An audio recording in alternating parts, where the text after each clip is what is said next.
Most people take their fridges for granted, but life would be very different without them. Probably the earliest record of artificial cooling comes from ancient Egypt, where there are records of slaves being employed to fan earthenware pots. That was the same idea as this, the earthenware milk cooler. You put water in the dish down below, and that keeps this cover wet, and it's the evaporation of the water that cools the milk inside.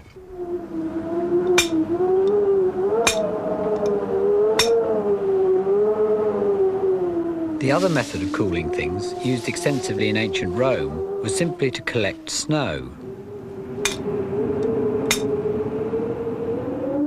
Using a bit of insulation, it can last a surprisingly long time without melting.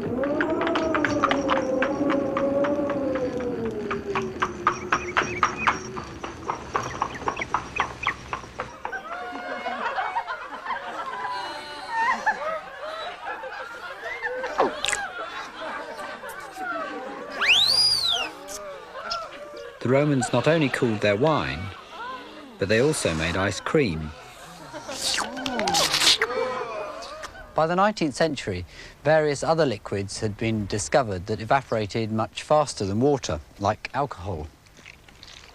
If I dab some on my hand, the cooling effect is quite noticeable. It's evaporating so fast, my hand's almost dry already.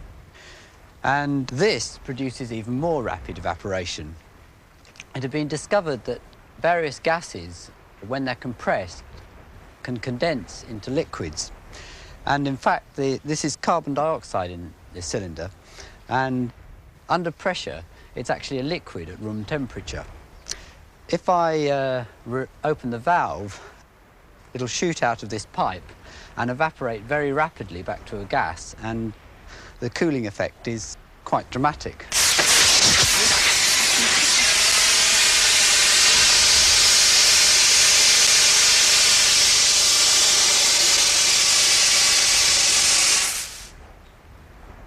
You can see the black pipe has now gone all white because it's covered in frost. If this gas was collected and compressed again, it could be condensed back to a liquid and a sort of cycle could be established. And this is exactly the principle of the modern fridge. The liquid under pressure escapes through the restriction valve. As it evaporates to a gas, the pipes get very cold. The gas is piped back to a pump where it gets compressed and heated. The hot gas then cools and condenses back to a liquid, still under pressure. The cycle then starts all over again. The first patent for a machine like this was granted in 1834 to Jacob Perkins. At the time, Perkins' invention was not greeted with much interest because there was already a well-established natural ice industry.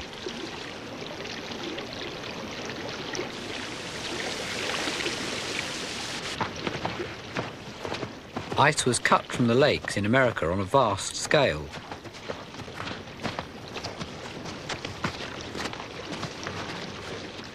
By 1890, it was harvesting 25 million tonnes a year. Britain imported over 500,000 tonnes, partly from America and partly from Norway. It was stored in giant wooden ice houses where it could last all summer. This ice was delivered about twice a week by the icemen. They put it into these domestic ice boxes.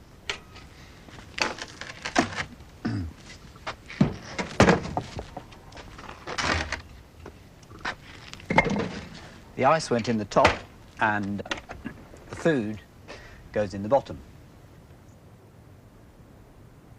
The ice slowly melted and ended up in a drip tray which had to be emptied every day or two. Well, the natural ice industry was well established in Europe and in America, but in Australia the winters weren't really cold enough to produce much ice. In 1837, James Harrison emigrated from Glasgow to Australia. He became a journalist, but his real obsession was refrigeration.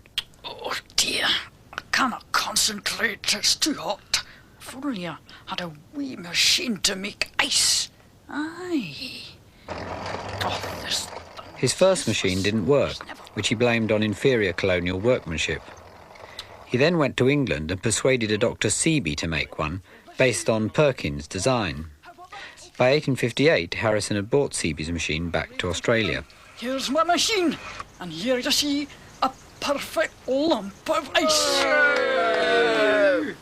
Alright, there's a flywheel here, right? Make sure it's well adjusted. Harrison was then commissioned by a brewery to build a commercial refrigeration plant. So cooling Australian lager was the first practical use of an artificial refrigeration machine in the world.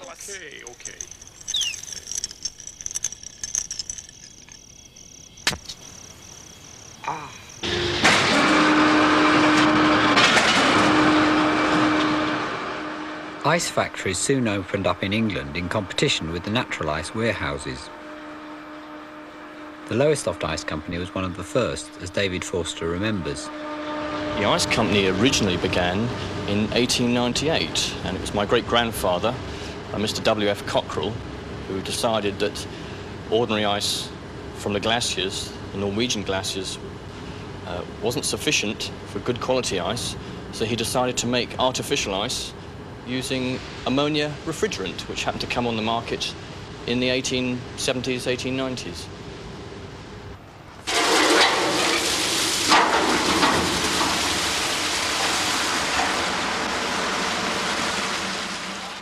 Water is placed in the ice moulds, which are then lowered into the giant brine tank.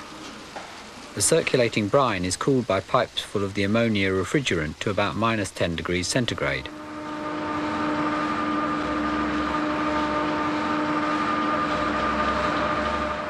The brine tank is vast, the size of a public swimming pool.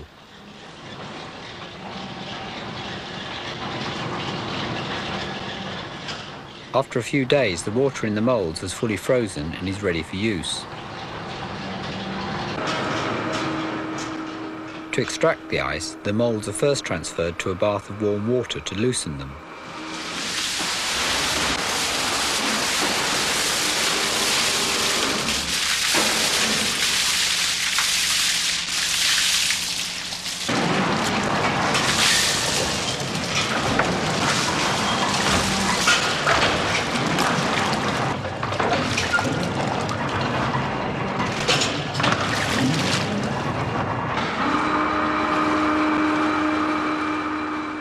Although this process looks very impressive, today there are much quicker and cheaper methods of making ice.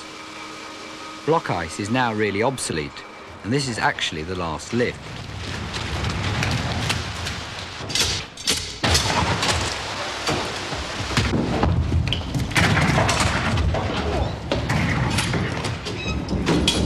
It's rather sad to see the last lift. It's on the floor there. These are the last blocks that are ever These going are to the come last out blocks, of actually, the very last blocks. It's a very old-fashioned way of making ice, and it's not really very viable nowadays.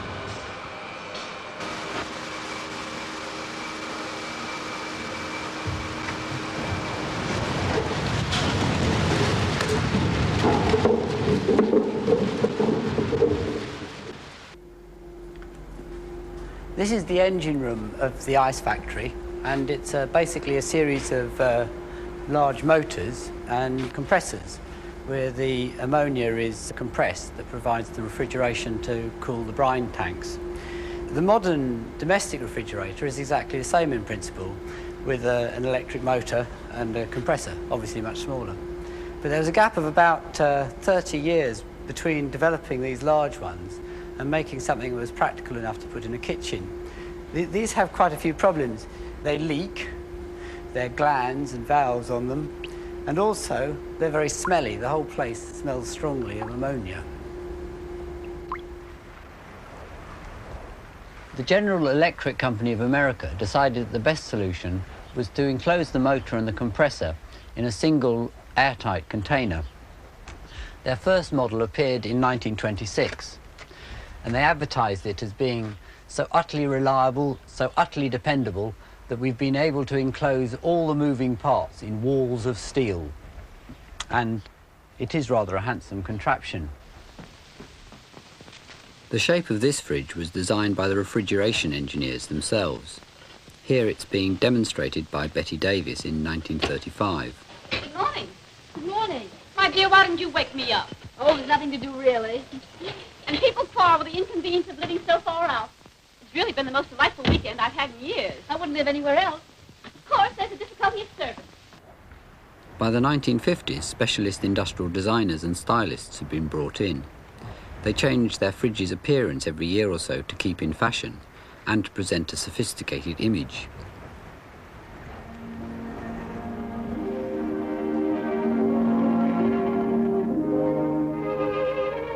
And behind the separate refrigerator door, brand new for 57, scientifically planned illumination in the interior.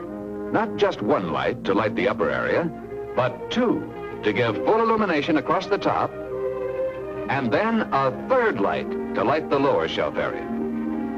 Simply take the handy tray and place it in the ice ejector. Then pull down on the handle. That's all. No pushing, no shoving. Simple, effortless. The handle does all the work for you. Ice cubes in a basket. Just like that. And cubes always stay separate and free from each other. It's new, it's exclusive for 1957. And how's this for convenience? The new juice can dispenser that drops a new can in place as soon as you remove one. As handy, as convenient as the frozen food package dispenser alongside. Remove one package, and another is ready for instant use. For more features to demonstrate, it's the Imperial 121 for 1957.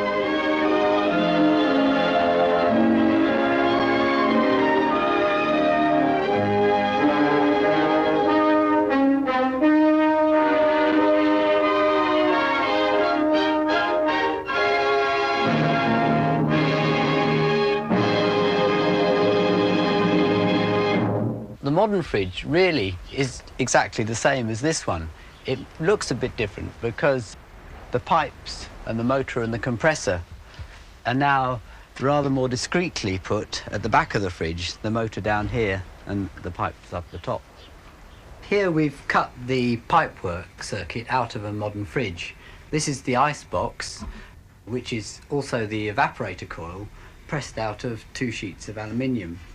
This is the sealed unit that contains the motor and compressor, and the hot gas comes out here and it's cooled and condensed back to a liquid in these pipes at the back. Well, you can't actually see what's going on inside the evaporator, so Rex and I built this model in which we've replaced the evaporator by this glass jar. This is the liquid going into the evaporator here. And it's evaporating inside the jar and returning to the compressor as a gas. I can feel the jar getting cold and the coils at the back are getting quite hot. The flow is controlled by this valve, just like the valve on the carbon dioxide cylinder. And in fact, early fridges had valves just like that, but we've been having great trouble to get the setting on the valve right. It tends to freeze up completely. In modern fridges, the valve has been replaced by a fine capillary tube. This has the same effect of restricting the flow. And to stop it freezing up, the tube runs up alongside the warmed gas coming back down again into the compressor. Various gases have been tried as refrigerants, but most were too toxic, corrosive or inflammable. Carbon dioxide itself is nearly ideal, but it has a rather strange property. It sometimes can change directly from a gas to a solid, which I think we can show you with this setup here. If we, I'll do that if you turn it on.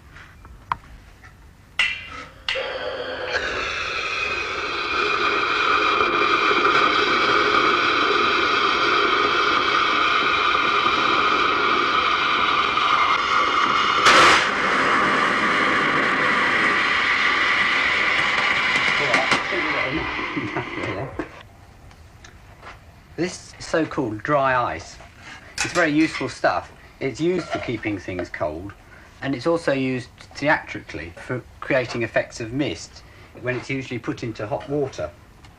But it wouldn't be much good as a refrigerant because the solid could keep blocking up the pipes.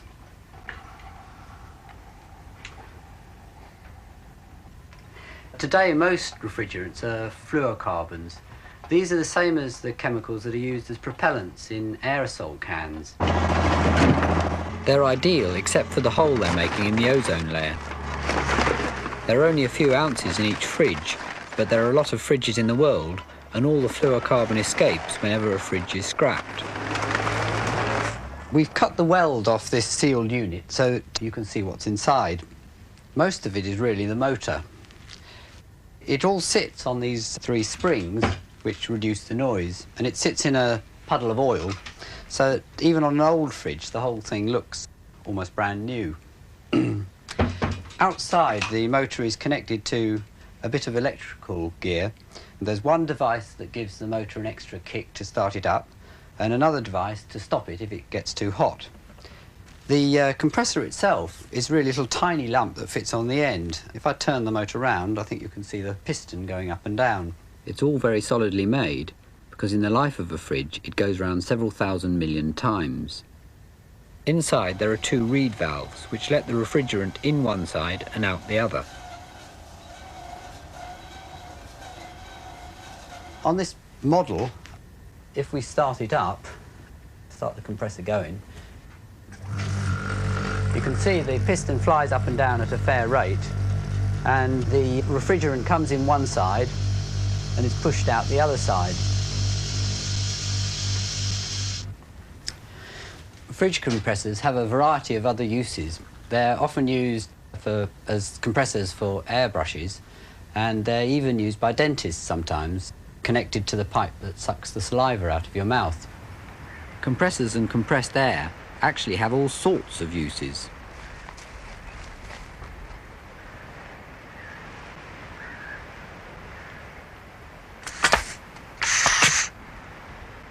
This capsule gun works entirely on compressed air.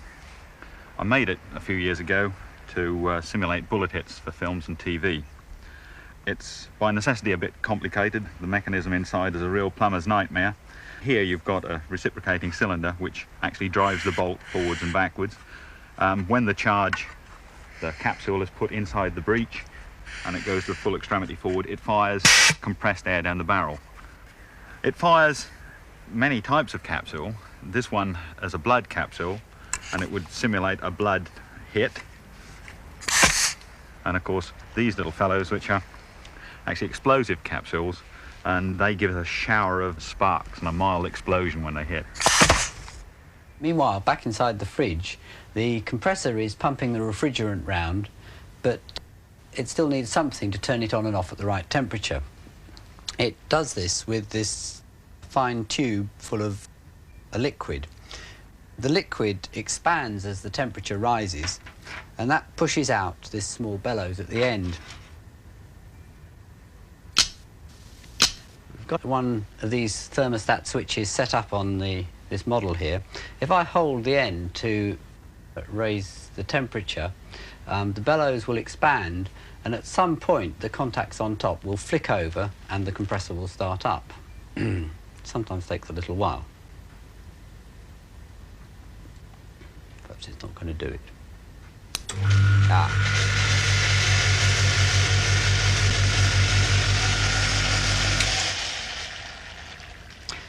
Well, of course, the thermostat switch also has a dial on it to adjust the temperature that the compressor comes on. It does this by moving the contact arm. The closer the arm to the bellows, the less the bellows has to expand to flick the switch. Thermostat switches have hundreds of uses, wherever something needs turning on or off at a particular temperature. This is a water clock I built a few years ago with a friend. On the hour, water is released from a tank on the roof, and this starts it all working. It was important to stop the water freezing on the way down, so we fitted this thermostat to turn everything off whenever the temperature falls too low.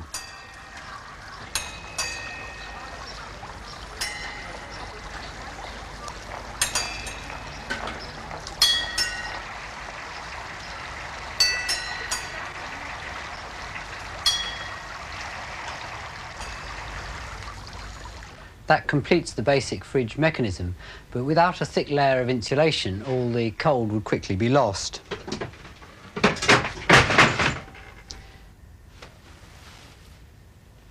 This fridge has a blanket of fiberglass, just like roof insulation.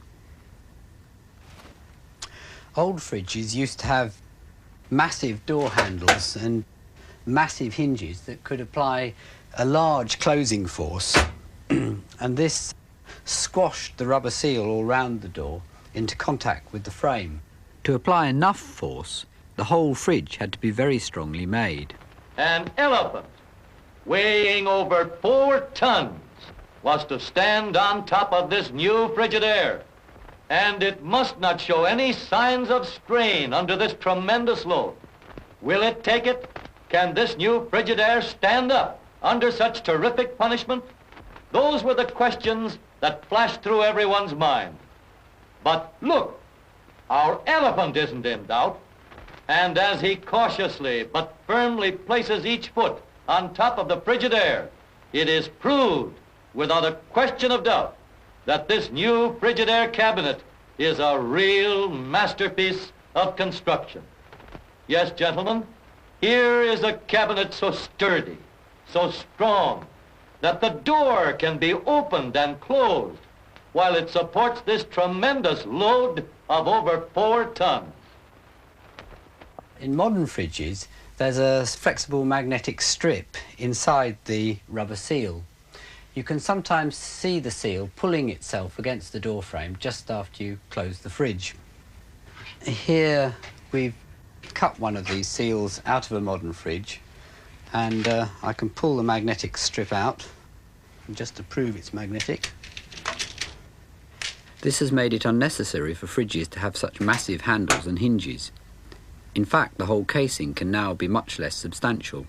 When I was repairing domestic appliances for a living, one of the most common faults I come across on fridges was an ill-fitting door seal. There's an easy way to check whether the door seal is actually gripping the cabinet or not, and that's to drop in a piece of paper, which should be quite a tight, locked fit.